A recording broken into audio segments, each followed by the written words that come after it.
नमस्कार, आप देख रहे हैं नेक्स्ट 9 न्यूज। स्वागत है आप सबका एक बार फिर से हमारे चैनल में। आज यहां पर महाराष्ट्र की बात करने वाले हैं। महाराष्ट्र में शिवसेना ने कह दिया है एनसीपी और कांग्रेस हमारी दुश्मन है, बीजेपी नहीं।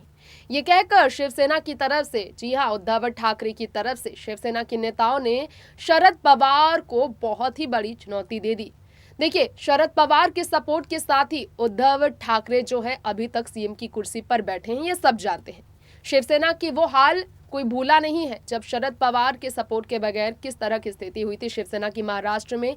जब शरद पवार की पत्नी ने सपोर्ट किया, आगे आकर उन्होंने कहा कि साथ मिलकर इन्हें चुनावी मैदान पर उतरना चाहिए, तो बीजेपी को हर हाल में महाराष्ट्र में नहीं लौटने देना है। ये स्टेटमेंट था शरद पवार का।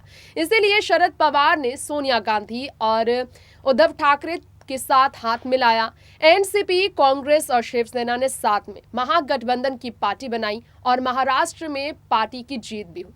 आज बीजेपी वो मौका देख रही है कि कब एनसीपी और कांग्रेस टूटेगी और शिवसेना को कमजोर करते हुए दोबारा बीजेपी यहां पर सत्ता में लौटने की ताक पूरी तरह से अपनी उम्मीदें पूरी करना चाहती है। लेकिन ऐसे में शिवसेना नेताओं के तंज के बाद एनसीपी के साथ खींचातान भरे रिश्तों के बीच में कांग्रेस के एक दिग्गज नेता ने एनसीपी की तरफ अपना झुकाव दिखाया। कांग्रेस पार्टी को लेकर नाराजगी जाहिर की, अलकनमा को लेकर नाराजगी जाहिर की, राहुल गांधी से लेकर पूर्व प्रधानमंत्री मनमोहन सिंह को लेकर भी नाराजगी जाहिर की है। तो हम जानेंगे कि आखिर वो कौन है नेता जिन्होंने एनसीपी की तरफ अपना झुकाव दिखाया है।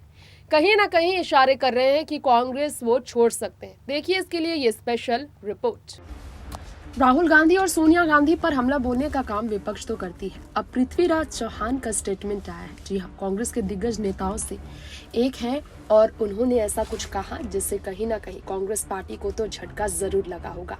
दरअसल उन्होंने कहा, उदयपुर में ना तो चिंतन हुआ और ना ही आत्मविश्लेषण। राहुल गांधी से 4 सालों से कोई मुलाकात ही नहीं हुई। हार्दिक ने पार्टी छोड़ा, सुनील जाखड़ ने पार्टी छोड़ा, दोनों ही चिंतन शिविर में हासिल लेते नजर नहीं आए थे। और इसके बाद अब पृथ्वी चौहान का यहाँ पर यह स्टेटमेंट देना कई बातों की तरफ इशारे करता है। अब कांग्रेस के दिग्गज नेता जो एक समय महाराष्ट्र के मुख्यमंत्री भी रह चुके हैं, मनमोहन सिंह सरकार में वो मंत्री थे, अब उदयपुर में हुए कांग्रेस चिंतन शिविर पर नेताओं के बगावती तेवर आपने देखे ही है। अब पृथ्वी चौहान की बात करेंगे तो पृथ्वीराज चौहान का ये बागी तेवर सामने आ रहा है। शिकायत की उन्होंने राहुल गांधी से 4 सालों से मुलाकात नहीं कर पाए हैं। कांग्रेस के दिग्गज नेता ने यह भी कहा, उदयपुर में ना तो चिंतन हुआ न ही आत्मविश्लेषण। पृथ्वीराज चौहान ने कहा है कि जब वो दिल्ली जाते हैं तो उनकी मुलाकात पूर्व प्रधानमंत्री मनमोहन सिंह से होती है, लेकिन अब भी उनकी सेहत ठीक नहीं रहती। जब भी सोनिया गांधी से मिलने का समय मांगा वो नहीं मिली, लेकिन राहुल से पिछले 4 सालों में कोई मुलाकात नहीं हो पाई है। तो आपको ये बताना चाहेंगे कि कांग्रेस को लेकर इस तरह के स्टेटमेंट पृथ्वीराज के कहते हैं कि जरूर जल्दी वो इस्तीफा दे सकते हैं।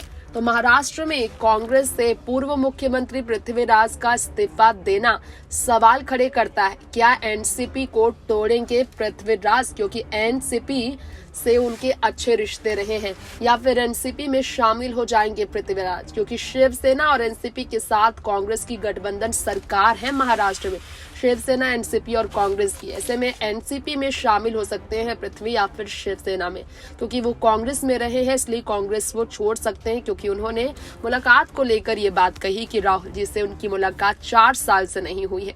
नेक्स्ट 9 न्यूज़ से तृप्ति की रिपोर्ट।